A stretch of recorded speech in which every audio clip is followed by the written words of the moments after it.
네, 안녕하세요. 반갑습니다. 조준영입니다. 네, 오늘은요, 이 여론조사라는 걸 주제로 우리가 어떻게 하면 여론조사라는 포장지를 훌훌 던져버리고 그 속에 담긴 진정한 팩트를 알 수 있는지 그 인사이트에 대해서 좀 말씀을 드리려고 합니다. 우리가 정말 많은 여론조사를 접하고 있어요. 특히나 이제 대선을 얼마 앞두지 않았잖아요. 민주당도 그렇고, 네, 지금 국민의힘도 그렇고, 정말 후보들이 뜨거운 논쟁을 펼치고 있죠. 대장동 이슈부터 시작해서 네, 고발 사주 의혹까지 정말 많은 의혹들도 터져나오고 있고, 후보자들 간의 정책 논쟁, 또 비방, 네, 이런 부분도 상당히 많아지고 있는 그런 시점입니다. 정말 뉴스만 틀어도요, 계속 나와요. 여권의 1위 이재명 후보와 야권의 1위 또 윤석열 후보들 계속해서 나오면서 논쟁을 또 벌이고 있죠. 근데 그 과정 속에서 정말 많은 여론조사들이 인용이 됩니다. 정말 난생 처음 들어봤던 다양한 기관들에서 여론조사를 했더니 몇 퍼센트다, 누가 누구를 앞질렀다, 오차범위 내 접전이다, 이런 말들이 정말 많습니다. 오늘은요, 그런 말들이 의미하는 진정한 의미에 대해서 찾아보려고 하고요. 여러분이 여론조사라는 그 통계에 속지 않도록 도와드리는 또 그런 정보를 드리는 그런 시간이 되었으면 좋겠습니다. 자, 여론조사라는 게 바로 오늘 얘기를 나눌 그 주제인데요. 여론조사를 어떻게 할까요? 실제로 대한민국 국민의 여론을 모두 다 조사해 볼 수는 없어요. 대한민국 국민 5천만을 조사하면요, 기간도 엄청 오래 걸릴 뿐만 아니라 너무나 많은 돈이 들어요. 그래서 우리가 여론조사를 적절하게 잘 할 필요가 있습니다. 여론조사를 하는 방법을 좀 말씀드리려고 하는데요. 크게 4가지 방법이 있습니다. 여론조사. 첫 번째, 무선 표집. 네, 두 번째, 유층 표집. 세 번째, 비율적 유층 표집. 글씨가 조금 날아가네요. 네, 네 번째로는 군집 표집. 이렇게 있습니다. 자, 제가 처음에 좀 말씀드린 거 빼먹었는데, 그래서 제가 5천만 전 국민을 대상으로 우리가 전수조사를 매번 할 수는 없기 때문에 우리는 뭘 실시하냐면 바로 표본조사를 실시해요. 표본조사. 특정 표본을 추출해서 그걸 조사하는 거고, 지금 말씀드린 4가지는 표본 조사를 하는 데 있어서 우리가 필요한 4가지 방법입니다. 무선 표집, 유층 표집, 비율적 유층 표집, 군집 표집. 표본 조사라는 건요, 가장 중요한 게 표본 추출이에요. 표본 추출을 하고 조사를 하고 추정하는 그런 단계로 진행이 됩니다. 우리나라 국민 전체예요. 이걸 다 조사할 수 없잖아요. 그래서 이 국민들을 대표한다라고 나름대로 할 수 있는 그런 몇 명의 인원을 뽑아냅니다. 그래서 뽑아내서 그들로만 구성된 뭐를 구성할까요? 표본을 구성하겠죠. 이 과정을 우리는 표본 추출이라고 합니다. 이제 이 표본을 추출하는 데서 바로 이 4가지가 활용이 되는 거예요. 자, 첫 번째부터 소개해 드릴게요. 무선 표집은 뭘까요? 무선 표집을 영어로 하면요, 랜덤 샘플링이에요. 말 그대로 랜덤, 아무나 뽑는 거예요. 랜덤 돌려서 아무나 뽑는 거야. 그게 무선 표집입니다. 랜덤 방식. 유층 표집은요, 가장 많이 활용되는 방법이기도 해요. 특정 기준에 의해서 뽑는 거예요. 특정 기준이 존재해요. 그냥 무조건 랜덤하면 랜덤 있는데 막 특정 분류만 막 많이 뽑히고 그럴 수도 있잖아요. 그래서 뭐 나이대별로 10대 10명, 20대 10명, 30대 10명 이렇게 뽑거나, 뭐 성별별로 뭐 남성, 여성 50명씩 이렇게 하거나, 뭐 지역별로 하거나, 이런 것들이 유층 표집이에요. 기준에 따라서 동등하게 표본을 추출하는 거. 그리고 이제 비율적 유층 표집은요, 요거에서 좀 파생된 개념이라고 보시면 될 것 같아요. 유층 표집을 하는데 좀 비율을 달리하는 거예요. 어떤 조사에서는 뭐 10대를 조금 더 많이 조사해요. 10대는 20명, 뭐 20대는 10명, 뭐 40대는 5명, 뭐 이런 식으로 기준을 두긴 두지만 그 비율을 조금 달리한다, 비율을 조절한다라고 해서 비율적 유층 표집이라고 하고요. 자, 마지막으로 군집 표집은 어느 경우에 쓰이냐면요, 이런 경우입니다. 예를 들어서 제가 대한민국 전체의 학습 수준, 학생들, 고등학생들의 학습 수준을 조사하고 싶어요. 그럼 내가 만약에 뭐 무선 표집을 하거나 유층 표집을 하면 뽑을 거 아니에요. 뭐 강원도의 어느 학교에 무슨 학생, 또 무슨 뭐 경상도에 무슨 학생, 제주도에 무슨 학생, 뭐 충청도에 무슨 학생, 경기도에 뭐 서울에 무슨 학생, 이렇게 한 명씩 다 뽑아요. 뭐 랜덤으로 해서 그렇게 나올 수도 있고, 뭐 어떤 기준에 따라서 지역별로나 이렇게 뽑을 수도 있겠죠. 근데 여러분, 그게 가능해요? 직접 대한민국 방방곡곡 다 돌아다니면서 조사할 수 있을까요? 좀 어려워요. 그렇잖아요. 그렇게 어떻게 다 돌아다니면서 한 명 한 명씩 조사합니까? 그래서 우리가 그럴 때 군집 표집을 씁니다. 군집을 정하는 거예요. 어느 학교 몇 학년 몇 반 전체 이렇게 얘기하는 거죠. 그러니까 전체를 잘 대표할 수 있는 그런 군집을 설정하고 그 군집 전체에 대해서 조사하는 게 바로 군집 표집입니다. 그래서 여러분들이 군집 표집 같은 경우는 특정 집단 전체를 선정해서 조사하는 거고요. 시간상 그리고 비용상, 공간상의 제약으로 다 곳곳을 다 조사하기 어려울 때 이렇게 하죠. 저도 실제로 해본 적이 있어요. 어느 학교, 어느 중학교, 어느 반에 대해서 막 조사도 받고 이렇게 막 답례품도 제공받고 했던 적이 있거든요. 그래서 이런 식으로 여론조사가 진행됩니다. 자, 그래서 제일 중요한 단계인 표본 추출에 대해서 설명드렸고요. 대부분의 여론조사, 우리가 접하는 지지율 여론조사는 요 방법을 선택합니다. 유층 표집, 비율적 유층 표집. 여러분이 보시는 다양한 지지율들 나오잖아요. 다 이 방법들로 하고 있다. 네, 이렇게 보시면 될 것 같습니다. 자, 그러면 제가 한 가지 예시를 통해서 좀 말씀을 드려볼게요. 20대 국회의원 선거 결과였습니다. 그거를 좀 말씀드릴게요. 20대 국회의원에서 안양, 만안구, 네. 제가 사는 지역은 아니고요. 근데 요런 좀 예시가 있어서 말씀을 드리고 싶어요. 당시 새누리당, 지금 국민의힘이죠. 그리고 그 당시 민주당 후보가요. 장경순 후보 그리고 이종걸 후보가 나왔어요. 퍼센티지 보니까 여론조사예요. 여론조사 퍼센티지 보니까 41.7%였고요. 이종걸 후보가 32.8%였습니다. 요게 이제 중부일보 격전지 여론조사라고 해서 나왔던 건데요. 이 밑에 이런 얘기가 있었어요. 표본 오차가 얼마다. 신뢰 수준이 얼마다. 이런 얘기 있었거든요. 표본 오차가 여기서 얼마였을까요? 네, 플러스 마이너스 4.3%포인트. 신뢰 수준은 95%. 이런 얘기가 있어요. 항상 존재하죠. 표본 오차 이런 건 오차 범위 막 이런 거 많이 들어보시지 않았나요?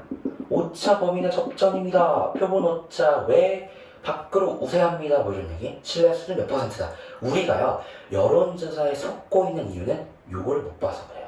이거를 생략하고 그냥 이 숫자들에만 우리가 의존하기 때문에 뭐야 얘가 100% 이기겠네 이렇게만 생각하기 때문에 지금까지 여론조사에 속고 있었던 겁니다. 자, 딱 봤을 때 당연히 이 후보가 이길 것 같아요. 그럼 조금 더 자세히 분석을 해보자고요. 표본 오차가 플러스 마이너스 4.3%포인트다. 이게 무슨 말이냐면 실제로 이 조사했을 때 그 오차 범위가 요만큼 된다는 말이에요. 무슨 말이냐면 장경순 후보 이 여론조사 결과로 41.7%잖아요. 근데 실제로 이 오차 여기에서 마이너스 4.3 플러스 4.3 그 범위 안에서 논다는 거죠. 그걸 지금 계산해보면 장경순 후보 같은 경우는 37.4%에서 범위가 어디까지일까요? 46%. 여기에서 얘를 더하고 뺐어요. 그랬더니 이 범위가 나왔습니다. 더하고 뺐더니 이 범위가 나왔어요. 더하고 뺐더니 이정어로 더하고 빼볼까요? 얘를 더하고 빼보면 어떻게 나오냐면 28.5에서 37.1% 더하고 뺐어요. 제가 지금 한 거는요. 주어진 숫자의 표본 오차라고 되는 요 값들 있죠. 요 값을 더하고 뺀 거예요. 그랬더니 이렇게 나왔어요. 그럼 요 범위 안에서 이 후보가 득표할 것으로 예상됩니다. 이런 얘기입니다. 표본 오차가. 자, 한번 볼게요. 이 두 후보의 이 지지율 범위 겹치는 부분이 있나요? 없나요? 이 후보의 최대 그게 37.1이고 최소가 37.4니까 겹치는 부분이 없어요. 겹치는 부분이 없다라고 하는 것은 표본 오차 밖으로 이 후보가 우세하다라는 거예요. 무슨 말인지 이해되시죠? 겹치는 부분이 있으면 표본 오차 내로 접전인 거예요. 접전까지는 안 되어도 그 오차 범위 내에 존재하는 거예요. 그러니까 그 오차가 발생했을 때는 충분히 뒤집힐 수도 있는 겁니다. 근데 얘는 어때요? 오차 범위 바뀌죠. 오차 범위 바뀌네. 그러니까 이 후보가 이길 확률 더 높아지는 거죠. 아무리 최대로 37.1%를 민주당 후보가 득표하고 새누리당 후보가 최소로 37.4%를 득표한다고 해도 여기가 이기잖아요. 그러면 우리가 이걸 보고 웬만하면 요 후보가 이기겠구나, 이쪽이 이기겠구나 라고 판단을 할 수 있는 거죠. 그리고요, 여기 나와 있는 신뢰 수준 95%가 무슨 말이냐라고 하면 이 결과를 우리는 95%의 확률로 믿을 수 있다라는 겁니다. 믿음직스럽다. 우리가 뭐 95%도 있고 보통 99% 정도, 요 정도가 있거든요. 그래서 이 확률로 이 결과를 믿을만하다라고 여러분이 분석을 해주시면 됩니다. 그래서 여론조사 보실 때요, 항상 이 두 개를 꼭 같이 보시길 바랄게요. 표본 오차와 신뢰 수준. 자, 여러분 실제 결과는 어땠을까요? 혹시 뭐 안양 완안구 주민분들 계실지 모르겠지만 실제 결과는 정말 놀랐습니다. 네, 여기가 이겼으니까 제가 말씀드리겠죠. 이 얘기를. 이쪽이 이겼어요. 이게 무슨 일이지? 오차범위 밖에서 이 후보, 새누리당 후보, 장경순 후보가 우세했고 신뢰 수준도 95%가 높은데 왜 이쪽이 이겼을까요? 우리가 뭘 놓치고 있었던 걸까요? 우리가 여기서 놓치고 있었던 건 아마도요, 요거였을 거예요. 조사 방식. 조사한 방법이에요. 어떻게 조사했느냐에 따라서 이 결과도 달라질 수 있어요. 사실 이 여론조사의 조금 치명적인 약점은 뭐였냐면 다른 조사들에 비해서 뭐를 많이 활용을 했냐면 유선의 비율을 많이 활용했어요. 우리가 조사할 때 유선 전화를 할 수도 있고요, 무선 방식이나 ARS 이런 방식으로 조사를 할 수도 있거든요. 근데 조사 방식이 다른 조사에 비해서 이 여론조사에는 유선의 비율이 높았어요. 그 말은 뭐냐면 여러분 뭐 집 전화 아시죠? 유선 전화 이렇게 집에서 이렇게 받잖아요. 근데 유선 전화를 받는 사람들이 어떤 사람들일까 좀 생각해보세요. 직장인들이 나와서 평일에 막 일하고 있는데 뭐 집도 아닌데 유선 전화를 받고 막 계속 응답을 하고 있을까요? 대부분 이 유선 전화를 받는 사람들은 집에 오래 머무시는 분, 상대적으로 고령층 분들이 많은 거예요. 근데 고령층은 어때요? 지지세가 어느 쪽 당을 좀 지지하는 경향이 있죠? 이쪽 당을 지지하는 경향성을 띠죠. 그럼 아무래도 이쪽의 결과가 좀 더 높게 나왔을 거라는 거죠. 이렇게요. 아, 우리가 여기서 아마도 제가 추측컨대 놓치고 있었던 건 조사 방식이었겠구나. 그래서 여러분들이 여론조사를 보실 때 이 세 가지를 다 고려해 주셔야 돼요. 표본 오차 얼마인지, 그리고 오차 범위 내에서 우세한 건지 밖에서 우세한 건지, 그리고 신뢰 수준은 몇 퍼센트 정도인 걸까? 그리고 도대체 조사 어떻게 했을까? 무선 몇 퍼센트, 유선 몇 퍼센트, 이 비율에 따라서도요 달라져요, 결과가. 왜? 그걸 응답하는 응답자의 성향이 달라지거든요. 표본이 달라지거든요.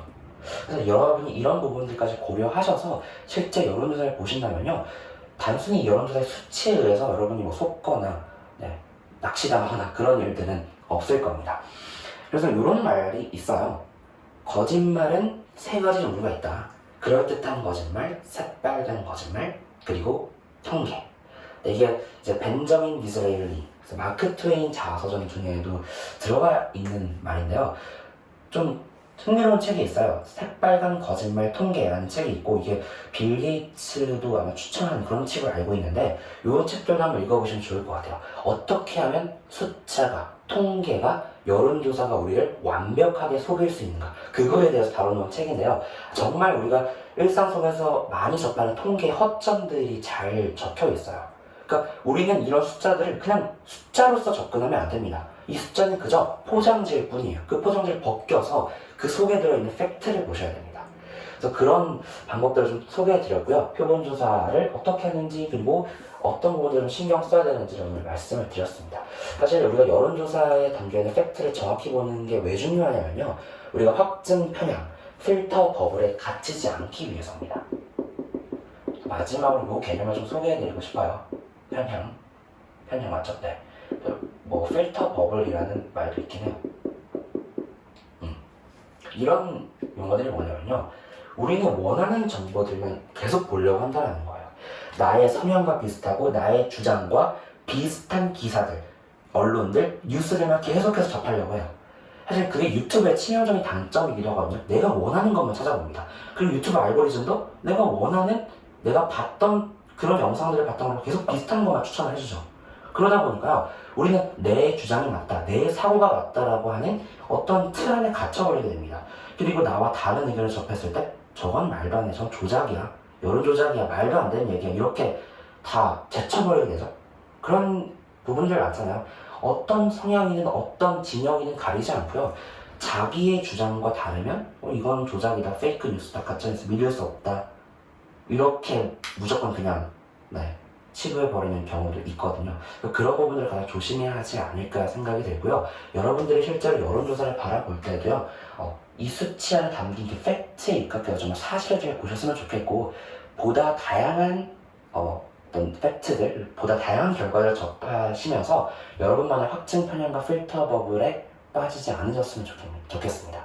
그래서 여러분들이 평소에 그런 숫자들을 바라보실 때 그 사실, 그 속에 담긴 알맹이를 잘 봤으면 좋겠습니다.